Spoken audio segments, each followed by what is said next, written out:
ঘুমের থেকে উইঠা বাসি কাজটা সাইরা ওটসের মধ্যে ওইটা দিয়া নিয়া দুধ দিয়ে ওটস খাইতেছি।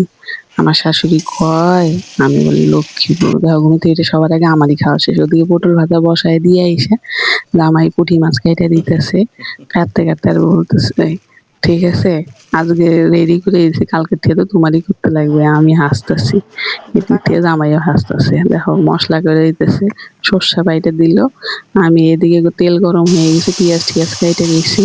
এখন মাছ ভাজা কইরা নিয়া দেখো যে পেঁয়াজ ভাজতেছি, পেঁয়াজ দিয়া চচ্চড়ি করব পুঁটি মাছ দিয়া।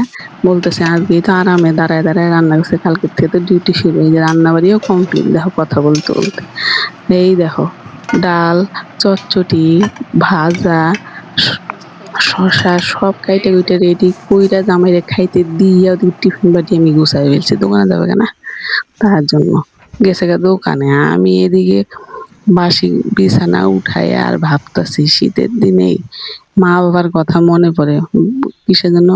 আর গরমের দিনে মনে পড়ে না, গরমের দিনে তো আরাম, শীতের দিনে তো কাঁথা লেপ কাঁথা থাকে, তার জন্যই মনে পড়ে।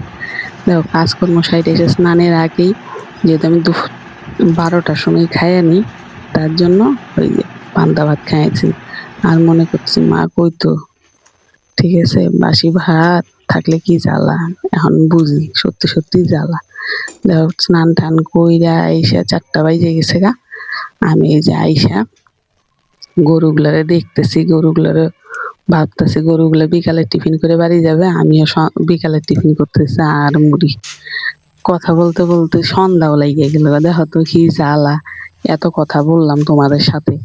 দেখো ওই কয়টাই কাপড় ধুয়েছিলাম। আজকের মতো টাটা, কালকে আবার দেখা হবে। লাইক করে